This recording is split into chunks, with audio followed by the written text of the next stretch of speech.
Hello बच्चों। तो स्वागत करते हैं एक बार फिर से आपका आपके अपने केमिस्ट्री के यूट्यूब चैनल ई रसायन पर।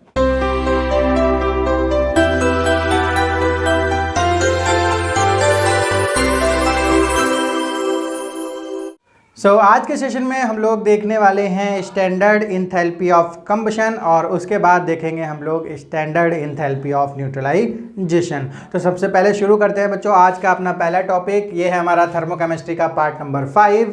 तो शुरू करते हैं अपना topic standard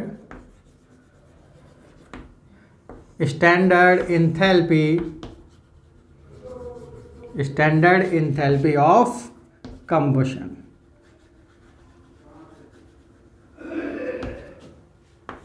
standard enthalpy of combustion.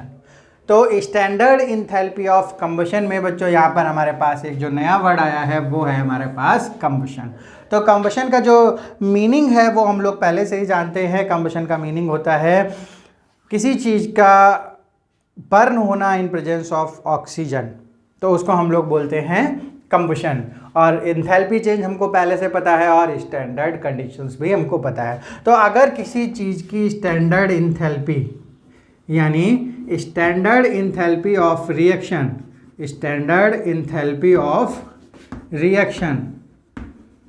when 1 mole of substance undergoes combustion।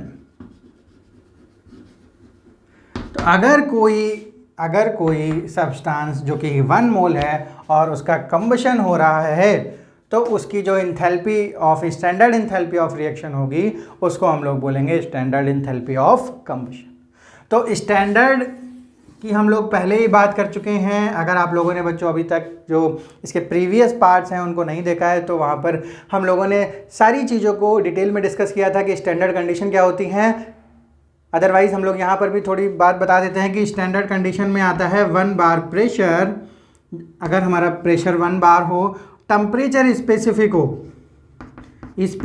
Temperature हो, टेम्परेचर कोई भी स्पेसिफिक हो सकता है या फिर हम लोग जनरली कितना लेते हैं 25 डिग्री सेंटीग्रेड या फिर 298 केल्विन, एक ही बात हुई है ये।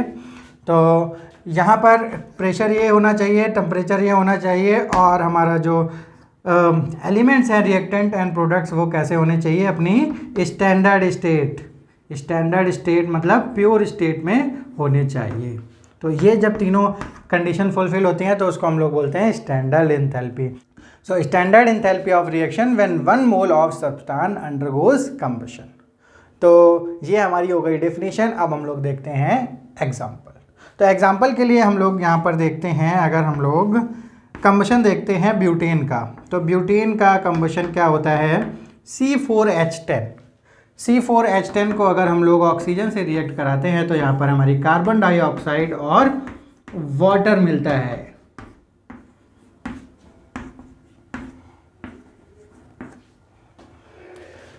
यहाँ पर सबसे पहले हम लोग इसको क्या करेंगे, इसको करेंगे हम लोग बैलेंस।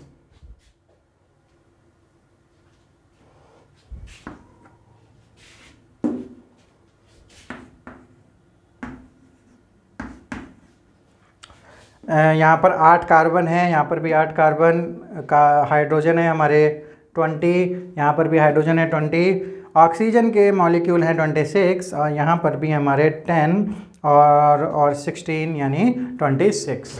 तो बच्चों क्या ये हमारी जो रिएक्शन है इसकी इंथैल्पी ऑफ रिएक्शन को हम लोग स्टैंडर्ड इंथैल्पी ऑफ कंबशन बोलेंगे? तो ये आंसर होगा बच्चों बिल्कुल नहीं बोलेंगे, क्योंकि यहाँ पर हम लोगों ने बात की है कि हमारा जो सब्सटेंस होना चाहिए वो क्या होना चाहिए 1 मोल होना चाहिए, जबकि यहाँ पर जो ब्यूटेन का कंबशन हो रहा है वो हो रहा है हमारे 2 मोल का कंबशन। तो सबसे पहले इसको हमको चेंज करना पड़ेगा यहाँ पर 1 मोल। तो इस 1 मोल करने के लिए इसमें हमें डिवाइड करना पड़ेगा 2 से। तो C4H10 plus 13/2 oxygen gas gives 4 CO2 plus 5H2। तो ये जो हमारी रिएक्शन है इसके लिए जो डेल्टा H होगा हमारा, डेल्टा H की वैल्यू इसके लिए आती है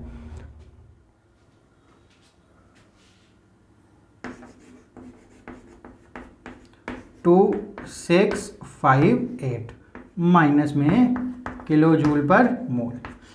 तो बच्चों ये जो कंबशन में हमेशा ही हमारी मोस्ट ऑफ द जो रिएक्शन है वो माइनस में ही रहेंगी, क्योंकि जब हम लोग किसी चीज़ का कंबशन करते हैं तो एनर्जी क्या होती है, रिलीज होती है। तो रिलीज किस केस में यहाँ पर जो हमारी डेल्टा एच होती है वो माइनस साइन से हम लोग इसको दिखाते हैं। तो यहाँ पर ये जो वैल्यू है ये हमारी कही जाएगी स्टैंडर्ड एंथैल्पी ऑफ कंबशन। तो स्टैंडर्ड एंथैल्पी ऑफ कंबशन को हम लोग डिनोट करते हैं डेल्टा एच नॉट सी से। तो here C for combustion and this not for standard. तो जो हमारा जो ये नॉट लगा हुआ है वो स्टैंडर्ड कंडीशन को बताता है, सी हमारा कंबशन को बताता है और एच हमारा एंथैल्पी चेंज को यहाँ पर डिनोट करता है। तो आई होप बच्चों कि ये आप लोग समझ गए होंगे। सो यहाँ पर बच्चों हम लोगों ने देखा कि किसको हम लोग स्टैंडर्ड एंथैल्पी ऑफ कंबशन बोलते हैं। तो स्टैंडर्ड एंथैल्पी ऑफ कंबशन से एक और चीज़ का हम लोग पता लगा सकते हैं जो कि हमारी कैलोरीफिक वैल्यू। कैलोरीफिक वैल्यू क्या होती है? तो कैलोरीफिक वैल्यू से हम लोग बहुत सारे हमारे जो फ्यूल्स होते हैं या सब्सटेंस होता है उसकी हम लोग पावर को देख पाते हैं कि वो कितना ज़्यादा कंबस्टाइल है, यानी कितना ज़्यादा हमारा क्या हो सकता है, हीट दे सकता है, एनर्जी दे सकता है। जैसे हम लोगों को बच्चों अपने घरों में खाना बनाने के लिए फ्यूल की ज़रूरत पड़ती है, तो हम लोग जो फ्यूल यूज़ करते हैं वो जनरली हमारा जो एलपीजी गैस होती है वो मिक्सचर होती है हमारे ब्यूटेन का और भी बहुत सारे गैसेस होती हैं। पहले हम लोग बच्चों खाना बनाने के लिए वुड का इस्तेमाल करा करते थे, लकड़ी का इस्तेमाल किया करते थे। तो जो लकड़ी का जो हमारा कैलोरीफिक वैल्यू थी और जो हमारी ब्यूटेन की कैलोरीफिक वैल्यू है, इनमें बहुत ज़्यादा क्या होता है, डिफरेंस होता है। तो हमको बेहतर रिजल्ट पाने के लिए, बेहतर कंबशन करने के लिए हमें अपनी कैलोरीफिक वैल्यू को देखना होता है। तो इस वैल्यू से, स्टैंडर्ड एंथैल्पी ऑफ कंबशन से हम लोग कैलोरीफिक वैल्यू भी निकाल सकते हैं। तो आइए देखते हैं बच्चों क्या होती है कैलोरीफिक वैल्यू। सो कैलोरीफिक वैल्यू को हम देखते हैं, जैसे यहाँ पर हम लोग एग्जांपल लेते हैं C4H10 यानी ब्यूटेन का। तो ब्यूटेन की कैलोरीफिक वैल्यू कैसे देखेंगे? इसके लिए जो हमारा क्या है, हमारे लिए जो डेल्टा एच सी की वैल्यू थी वो क्या थी, -2658 किलो जूल पर मोल। ये किसके लिए थी? एक मोल के लिए थी, एक मोल ब्यूटेन। तो होता क्या है बच्चों, यहाँ पर हम लोग कैलोरीफिक वैल्यू के केस में ये जो ब्यूटेन है ये एक मोल ना देखकर इसको हम लोग ग्राम या फिर किलोग्राम में देखते हैं। तो अगर इसको हम लोग ग्राम में चेंज करते हैं तो ग्राम में चेंज करने के लिए हमें इसका मोलर मास पता होना चाहिए, यानी इसका मोलर मास कितना होगा, C का होता है बच्चों 12 और H का होता है 1। तो यहाँ पर आ जाएगा 48 + 10 यानी 58 यूनिट AMU, या फिर इसको हम लोग ग्राम में लिख सकते हैं। तो एक मोल के केस में आ रहा है, यानी 58 ग्राम में हमारे पास कितनी एनर्जी दे रहा है कंबस्टेबल, 2658। तो माइनस यहाँ पर हटा देते हैं क्योंकि ये यहाँ पर इसकी कोई ज़रूरत नहीं है हमें। इट ओनली टेल्स कि एनर्जी क्या हो रही है, रिलीज हो रही है। तो 58 ग्राम में ये हुआ, तो बच्चों 1 ग्राम में हमको निकालना होगा। तो 2658/58। तो यहाँ पर जो वैल्यू आती है, तो वैल्यू आती है 45.8। 45.8 अगर इसको हम लोग माइनस में भी रखते हैं तो यहाँ पर आ जाएगी माइनस। ये हमारी आ गई है किलो जूल पर ग्राम, किलो जूल पर ग्राम। तो 1 ग्राम जब हम लोग ब्यूटेन को जलाते हैं तो हमको 45.8 किलो जूल क्या मिलती है, एनर्जी मिलती है, हीट मिलती है। तो ये हमारी हो गई इसकी कैलोरीफिक वैल्यू। तो अगर हम लोग अपनी कैलोरीफिक वैल्यू पर ग्राम में निकालते हैं तो ये वैल्यू हो जाएगी, और अगर हम लोग किलोग्राम में भी निकालते हैं तो यहाँ पर हम लोग किलोग्राम में भी चेंज कर सकते हैं। अगर 1 ग्राम में इतनी होती है तो इसके लिए हमको 1000 से मल्टीप्लाई कर देंगे तो हमारी जो वैल्यू आ जाएगी वो ऐसी आ जाएगी, पर किलोग्राम आ जाएगी। तो यहाँ पर ये हमारी यूनिटरी मेथड था। अगर हम लोग इस वैल्यू को इसके मोलर मास से डायरेक्टली डिवाइड कर देते तो इसका मोलर मास हो गया हमारा 58, तो भी हमारी क्या वैल्यू आती, डायरेक्टली ये वैल्यू आती। तो बच्चों यहाँ से हमको ये पता चलता है कि हमारी जो डेल्टा एच सी यानी ये जो वैल्यू है, इसमें अगर हम लोग मोलर मास से डिवाइड करते हैं तो हमारी जो वैल्यू आती है वो आ जाती है किलो जूल पर ग्राम, जिसको हम लोग बोलते हैं अपनी कैलोरीफिक वैल्यू। और इसकी हेल्प से हम लोगों ने अभी देखा कि किस तरीके से हम लोग बहुत ही डिफरेंट फ्यूल्स का या डिफरेंट कंपाउंड्स का कंपैरिजन कर सकते हैं, उसकी हम लोग कैपेसिटी देख सकते हैं कि कितनी हीट वो जनरेट कर सकता है। तो यहाँ पर बच्चों हम लोग अपना स्टैंडर्ड इंथैल्पी ऑफ कंबशन, आइए बच्चों अब हम लोग देखते हैं स्टैंडर्ड इंथैल्पी ऑफ न्यूट्रलाइजेशन, या फिर इसको हम लोग कहते हैं इंथैल्पी ऑफ न्यूट्रलाइजेशन। तो इंथैल्पी ऑफ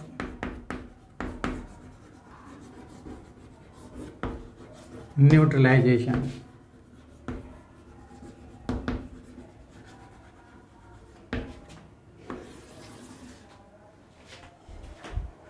सो यहाँ पर हम लोग बात कर रहे हैं न्यूट्रलाइजेशन प्रोसेस की। तो न्यूट्रलाइजेशन प्रोसेस आप लोगों को पहले से ही पता होगा, हम लोग 10th क्लास से ये बात करते हुए आ रहे हैं कि हमारे जो एसिड और बेस आपस में जब रिएक्ट करते हैं तो सॉल्ट बनाते हैं, जिसको हम लोग कहते हैं न्यूट्रलाइजेशन रिएक्शन। तो यहाँ पर भी न्यूट्रलाइजेशन से मतलब वही है कि जब एक एसिड एक बेस से रिएक्ट करता है तो एक दूसरे को न्यूट्रलाइज कर देता है और सॉल्ट फॉर्म करता है, जिसको हम लोग बोलते हैं न्यूट्रलाइजेशन रिएक्शन। तो न्यूट्रलाइजेशन के केस में इंथैल्पी चेंज क्या आता है, तो इसकी जब डिफिनीशन की बात करें तो हम लोग बोल सकते हैं व्हेन वन इक्विवेलेंट या फिर हम लोग 1 ग्राम इक्विवेलेंट भी बोल सकते हैं, when 1 equivalent of any acid, when 1 equivalent of any acid या 1 equivalent of acid is neutralised by 1 equivalent of base. जब ये प्रोसेस होती है कि एक इक्विवेलेंट हमारा एसिड न्यूट्रलाइज कर देता है एक इक्विवेलेंट बेस को, तब उसमें जो इंथैल्पी चेंज आती है, तब जो इंथैल्पी चेंज मिलती है हमको, इंथैल्पी चेंज, तो उस इंथैल्पी चेंज को हम लोग बोलते हैं enthalpy of neutralisation, enthalpy of neutralisation. तो बच्चों यहाँ पर हम लोग एग्जांपल देख लेते हैं कि अगर हमारा H+ एसिड में हम लोग क्या रिलीज करते हैं, H+, तो H+ और OH- हम लोग बेस से यहाँ पर मिलता है। तो एक इक्विवेलेंट H+ और एक इक्विवेलेंट हमारा OH- जब मिलता है तो हमारा क्या बनाएगा, वाटर बनाएगा। तो इस केस में जो हमारी इंथैल्पी चेंज होती है, इस केस में जो हमारी इंथैल्पी चेंज होती है उसकी वैल्यू आती है -13.7 किलो कैलोरी पर इक्विवेलेंट। तो यहाँ पर हम लोग मान लेते हैं कि 1 मोल हमारा अगर H+ है और 1 मोल हमारा OH- है, तो यानी एक इक्विवेलेंट हुआ ये। तो एक इक्विवेलेंट अगर जब मिलता है तो हमारी जो रिलीज होती है एनर्जी, वो कितनी वैल्यू होती है, -13.7 किलो कैलोरी। अगर हम लोग इसको जूल में बात करते हैं तो हमारी आएगी 57.1 किलो जूल पर इक्विवेलेंट। तो ये दोनों वैल्यू सेम है, एक हमारी किलो कैलोरी में है और एक हमारी किलो जूल में है। तो बच्चों ये जो वैल्यू होती है ये कैसी होती है, ये होती है हमारी फिक्स वैल्यू, और इस वैल्यू को कहते हैं हम लोग इंथैल्पी ऑफ न्यूट्रलाइजेशन। तो इंथैल्पी ऑफ न्यूट्रलाइजेशन हमारा हमेशा क्या होता है, जब एक इक्विवेलेंट ऑफ एसिड एक इक्विवेलेंट ऑफ बेस को न्यूट्रलाइज करता है। तो यहाँ पर हम लोग यहाँ पर न्यूट्रलाइजेशन के केस में यहाँ पर हम लोग लिख देते हैं डेल्टा H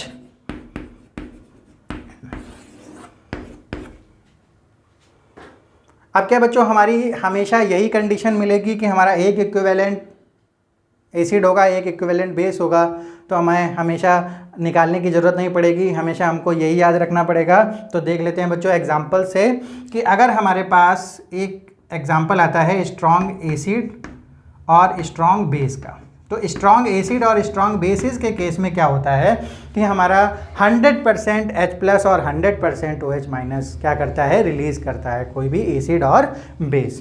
तो H2SO4 हमारा क्या है, स्ट्रॉन्ग एसिड है, और NaOH हमारा क्या है, स्ट्रॉन्ग बेस है।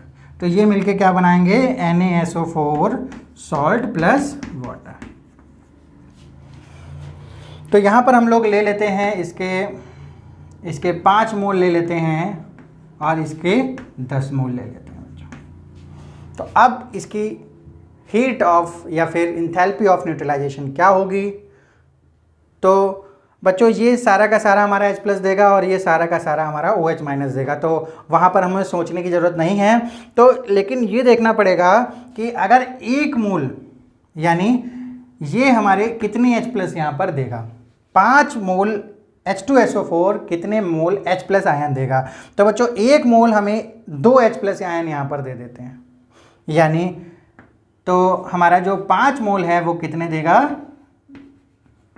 10 इक्विवेलेंट, या 10 मोल लिख लें या फिर 10 H+ आयन। तो हम लोग इसकी 5 की मल्टीप्लिकेशन वैलेंसी फैक्टर से भी कर सकते हैं, क्योंकि H2SO4 के केस में जो वैलेंसी फैक्टर है वो क्या है, 2 है। वैलेंसी फैक्टर से हम नंबर ऑफ इक्विवेलेंट निकाल लेते हैं। तो यहाँ पर हमारे पास 10 H+ आयन आएंगे 5 मोल से, 10 इक्विवेलेंट, और NaOH हमारा जो 1 मोल NaOH है वो 1 OH- आयन देता है। तो हमारे पास जो 10 मोल हैं वो 10 इक्विवेलेंट OH- देंगे। आई होप बच्चों आपको समझ में आ रहा होगा कि इसका वैलेंसी फैक्टर 1 है और इसका वैलेंसी फैक्टर 2 है, तो मल्टीप्लाई करेंगे तो दोनों के केस में 10 इक्विवेलेंट H+ और OH- आ जाएंगे। तो इस केस में जो हमारे पास 10-10 इक्विवेलेंट मिलते हैं, तो एक इक्विवेलेंट बेस से मिलकर कितना एनर्जी देता है, -13.7 किलो कैलोरी। तो 10 इक्विवेलेंट OH से मिलकर हमारी जो एनर्जी बनाएंगे वो कितनी होगी, -13.7 इंटू 10 किलो कैलोरी पर इक्विवेलेंट। तो बच्चों यहाँ पर हमारी जो वैल्यू है उससे 10 से मल्टीप्लिकेशन हो जाएगा, क्योंकि हमारे पास कितने इक्विवेलेंट्स आए हैं, 10-10 इक्विवेलेंट्स आए हैं। तो इस तरीके से हम लोग क्या निकालते हैं, एंथैल्पी ऑफ न्यूट्रलाइजेशन। बच्चों एक एग्जांपल हम लोग यहाँ पर और देखेंगे कि यहाँ इस केस में तो हमारे जो ये इक्विवेलेंट्स थे वो बराबर थे। अब ऐसा केस भी आ सकता है जहाँ पर इक्विवेलेंट्स इक्वल ना हो, तो उस केस में हम लोग कैसे निकालेंगे, देखते हैं बच्चों। H2SO4 plus NaOH gives NaSO4 plus H2। तो इस केस में अगर हम लोग यहाँ पर लिख लेते हैं, ये है हमारा 6 मोल और ये है हमारा, तो अब हमें सबसे पहले देखने पड़ेंगे कि इक्विवेलेंट कितने हैं, देन हम लोग पता लगा पाएंगे कि हमारा लिमिटिंग रिएजेंट कौन सा है। लिमिटिंग रिएजेंट क्या होता है, अगर आप लोगों को बच्चों इसकी जानकारी नहीं है, तो लिमिटिंग रिएजेंट वो होता है जो कम अमाउंट में प्रेजेंट होता है। किसी भी रिएक्शन में जो कम अमाउंट में प्रेजेंट होता है वो रिएक्शन को चलाता है, यानी उसी पर रिएक्शन डिपेंड करती है कि कितना पार्ट प्रोडक्ट का बनेगा या कितना पार्ट रिएक्टेंट का कंज्यूम होगा। तो आइए हम लोग देखते हैं कि इसमें रिएक्टेंट या लिमिटिंग रिएजेंट कौन सा है। तो इसके अगर हम लोग टोटल इक्विवेलेंट्स देखें तो एक H2SO4 2 H+ देता है, तो 6 कितने देंगे, 12 इक्विवेलेंट H+ यहाँ पर आएंगे, और NaOH 1 OH देता है तो 7 देंगे, 7 इक्विवेलेंट ऑफ OH-। तो अब अगर हम लोग इसका कंपैरिजन करें, क्योंकि एक इक्विवेलेंट OH- से रिएक्ट करता है, तो 12 को 12 इक्विवेलेंट चाहिए होंगे जो कि यहाँ पर अवेलेबल नहीं है। लेकिन बच्चों अगर हम यहाँ से देखें कि 7 इक्विवेलेंट को 7 इक्विवेलेंट H+ आयन मिल जाएंगे, तो इस केस में लिमिटिंग रिएजेंट कौन सा हुआ, लिमिटिंग रिएजेंट हुआ हमारा 7 मोल ऑफ Na OH।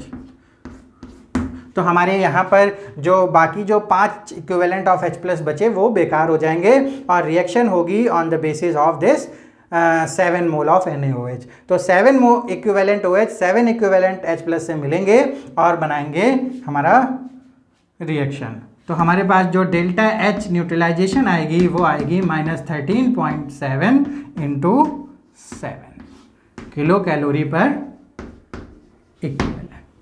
तो बच्चों आप लोगों ने देखा कि अगर हमारे पास इक्विवेलेंट इक्वल यहाँ पर बराबर नहीं है तो हम लोग क्या करेंगे, लिमिटिंग रिएजेंट का पता लगाएंगे और उसके बेसिस पे हम लोग यहाँ पर एंथैल्पी ऑफ न्यूट्रलाइजेशन को निकाल सकते हैं। अब बच्चों ये वाले सारे जो केसेस थे वो थे हमारे स्ट्रॉन्ग एसिड और स्ट्रॉन्ग बेसिस के। अगर एक ऐसी कंडीशन आती है कि हमारा स्ट्रॉन्ग एसिड या स्ट्रॉन्ग बेस की जगह वीक एसिड या फिर वीक बेस हम लोग यूज़ करें तो हमारी जो एंथैल्पी ऑफ न्यूट्रलाइजेशन होगी उस पर क्या फ़र्क पड़ेगा। तो आइए बच्चों देखते हैं।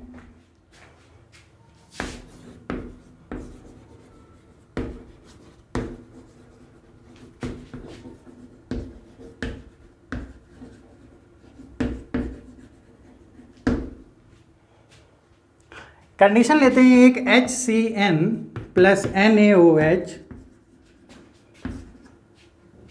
यहां पर हमारा ये वीक एसिड और ये हमारा स्ट्रॉन्ग बेस, और हम लोग इसकी जो लेते हैं 1 मोल और 1 मोल। तो ये HCN भी हमारा 1H+ देगा और NaOH भी हमारा 1OH- देगा। तो हमारी जो एंथैल्पी ऑफ न्यूट्रलाइजेशन है वो क्या होनी चाहिए, -13.7 किलो कैलोरी पर इक्विवेलेंट। लेकिन बच्चों ये जो हमारा क्या है, ये वीक एसिड है और वीक एसिड आप लोगों को पता है। इवन एक बार फिर से हम लोग बच्चों ये बात करेंगे कि हम लोगों ने 10th क्लास में weak acid, weak base, strong acid, strong base सारा कुछ पढ़ा हुआ है। तो जो वीक एसिड या वीक बेस होते हैं वो हमारे क्या होते हैं, 100% आयोनाइज या 100% डिसोसिएट इनटू सॉल्यूशन नहीं होते। तो यहां पर जो HCN है वो पूरा का पूरा H+ आयन नहीं देगा, यानी कुछ परसेंटेज में ही ये डिसोसिएट होगा। तो हमारा क्या होगा, क्या ये रिएक्शन जो यहाँ पर H+ और OH- की जो हमारी न्यूट्रलाइजेशन रिएक्शन हो रही है वो कंप्लीट हो पाएगी। तो बच्चों ये कंप्लीट होगी, यहाँ पर सारे के सारे H+ और सारे के सारे OH- क्या होंगे, एक दूसरे को न्यूट्रलाइज करेंगे और ये सारा का सारा HCN टूटेगा। लेकिन इसमें क्या होगा, इसमें होता बच्चों ये है कि हमारे जो कुछ H+ आयन पहले ब्रेक हो जाते हैं, तो उसमें से जो हमारी एनर्जी रिलीज होती है, जो H+ और OH- जो हमारे मिले, यानी कुछ जो H+ यहाँ से निकलेंगे वो यहाँ से कुछ OH- करके क्या करेंगे, न्यूट्रलाइज हो जाएंगे और कुछ अमाउंट ऑफ एनर्जी रिलीज करेंगे। तो वो जो एनर्जी होगी वो जो बाकी जो HCN हैं जो अनडिसोसिएटेड हैं, कैसे हैं, undissociated,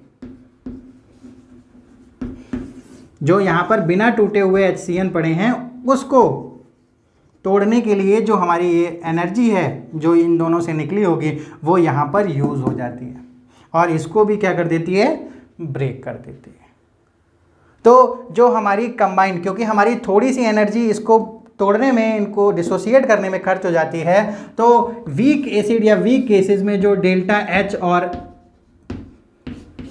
delta H of neutralisation जो होती है वो कैसी हो जाती है, वो हल्की सी 13.7 किलो कैलोरी से क्या हो जाएगी, कम हो जाएगी।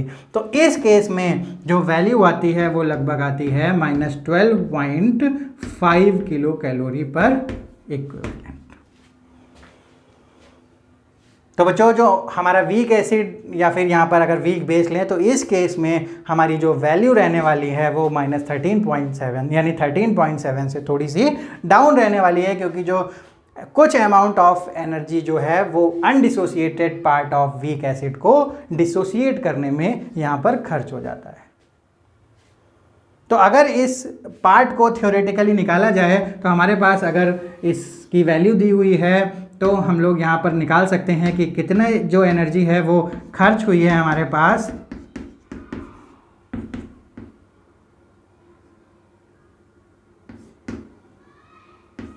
लगभग 1.2 किलो कैलोरी एनर्जी हमारी खर्च हुई है किसको, इसको आयनाइज करने में, यानी इसको हम लोग बोल सकते हैं डेल्टा एच आयनाइजेशन। अगर ये क्वेश्चन आता है कि बच्चों हमारे पास कितना अमाउंट ऑफ एनर्जी इस अनडिसोसिएटेड पार्ट को आयनाइज करने में खर्च होती है, तो यहाँ पर हम लोग थ्योरेटिकली इस वैल्यू को यहाँ पर निकाल सकते हैं।